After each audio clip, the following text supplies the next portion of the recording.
안녕하세요. 강호 부군의 쿨입니다. 다시 돌아오셔서 감사합니다. 지난번 영상 소강호 1부에서는 저의 무협에 관한 자질구레한 쓰잘데없는 이야기를 들려드렸고, 바로 이어서 임평지와 악불군에 대한 인물적인 분석을 들려드렸습니다. 궁금하신 분은 뒤로 돌아가서 보시기 전에 이 영상을 먼저 시청하셔도 괜찮습니다. 그리고 나서 다시 일부를 보시면 대단히 감사하겠습니다. 그럼 시작하겠습니다. 오늘은 영호충부터 시작해볼까요? 영호충, 얘가 수호강호의 주인공입니다. 수호강호 한두 번 본 것도 아닌데 그냥 설명 관둬버릴까? 한 번 더 할까요? 3, 4번입니다. 영호충은 의리만빵, 남자다운 기계만빵, 인물도 갑입니다. 그럼 무공은 어떤가요? 독고구검이면 독고구검, 흡성대법이면 흡성대법, 역근경이면 역근경, 고학건파의 모든 무공까지 섭렵한 말도 안 되는 주인공이시죠. 그래서 때로는 김용 무협세계에서는 영호충이 1인자냐, 양과가 1인자냐 하는 논쟁이 끝없이 이어지는 겁니다. 영호충은 다른 무협의 주인공들과는 조금 차별되는 확실한 점이 있습니다. 그것은 그의 출신 성분이 밝혀지지 않는다는 건데요. 영호충의 엄마 아빠가 과거에 강호를 휩쓸어서 타고난 유전자가 무공에 딱 맞다거나, 왕자님 위시에서 귀한 집 자제거나, 아니면 부모가 누구 손에 처참하게 당했다거나 하는 개인적인 원한 내지는 족보가 전혀 없는 정말 천의 고아입니다. 이런 허벌난 특징은 임평지가 이미 가져가 버렸습니다. 그러니 별반 특징 없는 영호충은 맨날 개주 아줌마 마냥 오지랖이 넓어야만 하고 남의 싸움에 번번이 끼어들어야만 기나긴 이 소강호 스토리를 이어갈 수 있습니다. 암튼 시댁 등살 전혀 없을 이런 남자 좋아하는 영영은 탁월한 선택을 한 겁니다. 여기서 잠깐 영영을 들춰볼까요? 영영. 이마행의 외동딸이면서 1월 신교의 선거이면서 영호충이 사랑하게 되는 여자입니다. 인물로만 따진다면야 그간의 영영 히스토리 상에서 톱티어를 찍은 영영이라고는 할 수 있지만 제 기준에서는 그다지 특징적인 인물은 아닙니다. 그냥 영호충을 열심히 사랑하는 역이라고나 할까요? 간간히 보조개를 드러내면서 화보 촬영 열심히 합니다. 역시 영영은 원영이의 그 차가움과 표독함이 그 존재감을 드러내죠. 솔직히 어느 소호강호를 막론하고 영영이 초반 러쉬 이후에 개성이 많이 희미해지는 건 부인할 수 없습니다. 백발마녀 전의 임청아를 생각해 보십시오. 임청아 역시 영호충과 비슷한 출신 배경을 가진 탁이랑을 위해서 많은 희생을 했죠. 임청아 역시 거의 영영과 같은 배경이었기도 하고요. 그러나 캐릭터의 특성은 뒤로 갈수록 더욱더 강렬해졌었죠. 아니 지금 질투하는 것도 아니고 영영이 꽂았다 이런 얘기도 아닙니다. 그냥 영영의 카리스마에 비해서 비중이 갈수록 떡락해버린 게 좀 아쉽다는 거죠. 영호충이 제 이상형이라는 거는 이미 밝힌 바 있습니다. 그런데 요즘에 와서 점점 아니라는 생각이 듭니다. 호탕하고 의리 있고 잘생기고 술 좋아하고 아직 꿈 많던 시절에는 이런 남자가 간지난다고 생각했습니다. 술 좋아하고는 빼겠습니다. 그때도 안 좋아했어. 지금은 그저 돈 많이 벌어오시고 저녁은 밖에서 살짝 사드시고 일찌감치 집으로 귀가하시는 남자가 이상형입니다. 호탕하고 의리의 영호충? 그런 사나이, 썩은 호박에 이빨도 안 들어가는 소리 하들 마세요. 그런 서방 만났다가는 고생 바가지로 할 팔자입니다. 그렇기 때문에 이제야말로 영호충을 객관적인 시선으로 관찰할 수 있는 그런 시점이 되었습니다. 왜 소사매가 영호충을 배신 때리고 임평지에게 눈이 돌아갔는지도, 왜 영영이 그렇게 가슴 아프게 영호충을 사랑했는지도 다 이해가 간단 말씀입니다. 임평지가 벽사건법을 익히지만 않았어도, 복수 타령만 안 했어도 소삼의 악영살의 선택은 정말 탁월했습니다. 오히려 첫사랑이 시집가도 잊지 못하는 병신 영호충을 좋아하는 영영이 좀 띨띨한 거 아니겠어요? 아유 몰라. 다 영호충이 호구 나쁜 거죠 뭐. 그래도 역시 영호충은 멋들어집니다. 이하붕이라는 배우도 영호충에 어울리는 근사한 놈이다 보니까 기존의 영호충에 전혀 안 밀립니다. 오히려 가벼움이 눈에 많이 띄인 지난날의 소강호의 영호충들보다도 진지함이 돋보이죠. 진지함이 돋보인다는 말은 곧 영호충의 덕목 중의 하나인 자유분방함과 순수한 이성이 눈에 잘 뜨이지 않는다는 얘기죠. 이 전백관과 벌어진 이야기들 속에서 영호충은 그가 가진 캐릭터의 반 이상을 그간 보여줬습니다. 그런데 전백광이 어이없이 일찍 사망하시기 때문에 영호충이 이를 만회할 기회는 영원히 생기지 않았다는 거죠. 또 한마디 덧붙이자면 얘가 또 센스티브한 놈입니다.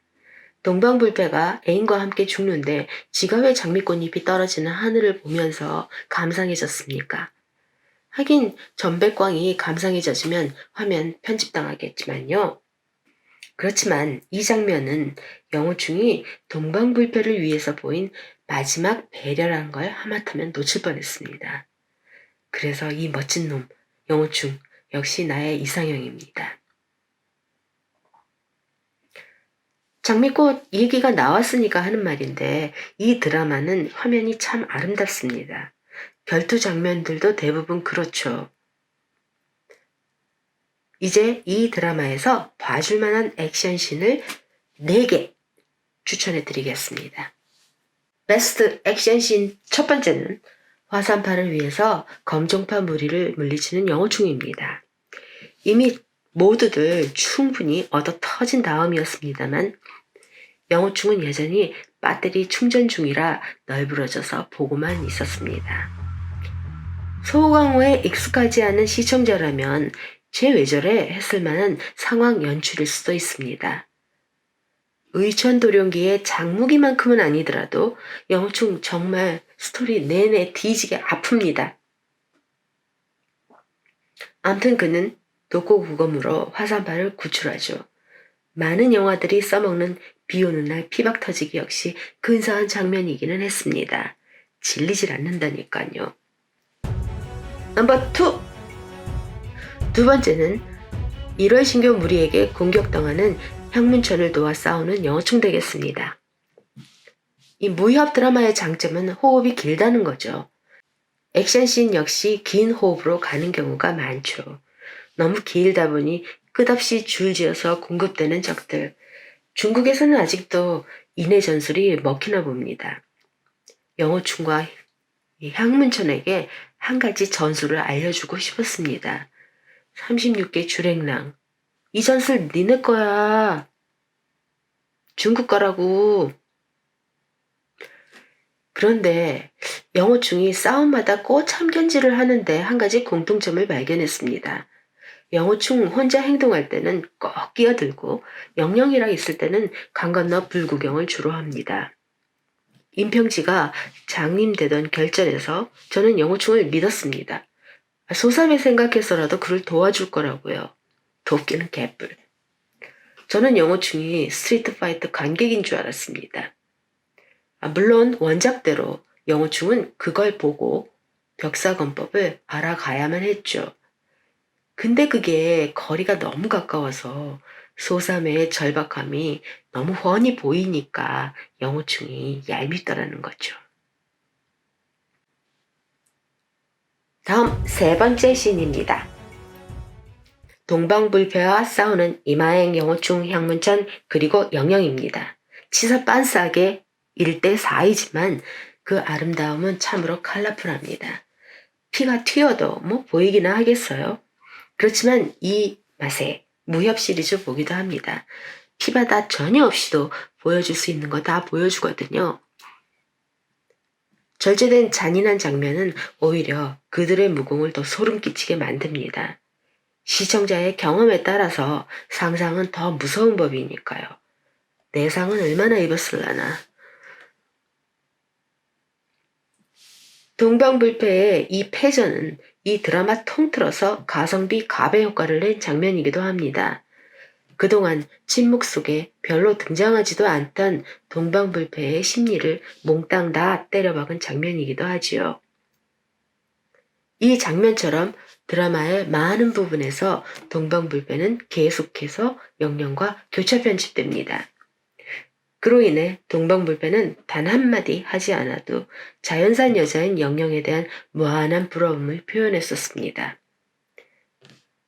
영호충의 건법을 칭찬하는 여유까지 보여주며 동방불패는 천하제일 타이틀을 사랑과 바꿉니다. 동방불패 그녀는 교화보전 익힌 것을 후회했을까요? 여러분의 생각은 어떠신가요? 아참, 여기서 동방불패에 풀리지 않던 의문이 백일하에 드러납니다. 동방이는 교화보전을 다 익혀서 바늘을 주 무기로 사용하는데 도대체 그 실드를 어디에 감추고 다녔던 걸까요? 그 해답이 공개되더군요. 방직공장의 노동자, 그게 바로 동방불패의 정체였습니다. 빨간 꽃, 파란 꽃, 뭐 이런 미싱은 돌아가네, 잘 도네, 헤이! 이게 바로 문제의 방직공장입니다. 물론 영화 동방불패에서도 이러한 장면이 연출되기는 했었죠. 이마행이 이 방직공장을 처음부터 테러의 목표로 삼고 집중 공략했다면 애구는 잭도 안 되고 쉽게 동방이를 제압했을 겁니다. 마지막 추천 액션씬 네 번째에서는 또 영호충과 악불군입니다. 다행히도 이 장면이 이 드라마의 라스트 씬입니다. 물론 결투로요. 이 어린아이들에게는 정말 비추입니다. 학원에서 돈 주고 쌓아온 예술적 감성 다 날아갑니다. 우리의 것도 날아갔어요. 갑자기 급반전되는 배경과 함께 악시 아줌마를 물리치는 영호충을 보여줍니다. 물론 악불군이 스토리상 최고 나쁜 놈이니까 화면도 그리 더럽게 만들어야만 했냐 그런 의문이 들기는 합니다. 또한 왜 악불군을 처리 못하고 그때까지 참고 기다렸을까 하는 의문도 듭니다. 드라마 여성 출연진 몽땅 모여서 마무리하는 느낌? 그래서 이 장면은 악불군을 처리하는 것이 아니라 영호충과 영호충의 오빠 부대를 보는 느낌을 지울 수가 없었습니다. 아무튼 벼락박에 걸레가 되어 박혀있는 악불군을 보는 순간 맹세했습니다. 착하게 살자. 그 외 인물들은 다 스킵해버리겠습니다. 대륙판 소호강호는 20여 년 전에 만들어지긴 했어도 여전히 관심을 듬뿍 받고 있기 때문에 지금도 쉽게 그 영상을 접하실 수 있습니다. 그런데 왜 기술적인 부분들, 제작비, 그리고 출연진들의 외모 모든 것이 2001년 그때보다도 발달했는데도 불구하고 대륙판 소호강호 이후 이 퀄리티를 넘어서는 소호강호는 나오지 않는 걸까요? 그것은 대륙판 소호강호는 여전히 자신이 무협 드라마임을 잊지 않고 있기 때문입니다. 물론 시청자들의 취향일 수도 있습니다. 지금으로부터 20년 전 제작된 무협 드라마의 시청층을 굳이 지금과 비교할 필요는 없겠습니다. 1984년 주윤발의 소호강호 역시 2001년 소호강호의 시청층과 드라마에 대한 기대치는 달랐을 것입니다. 하지만 저 개인적으로는 소호강호의 탈을 쓴 삼각관계, 사각관계 드라마는 그 어떤 시대를 불문하고 사양합니다. 오늘 영상 리뷰 여기에서 마치겠습니다. 다음 시간 더 좋은 영상을 가지고 찾아뵙도록 하겠습니다. 시청해 주셔서 감사합니다.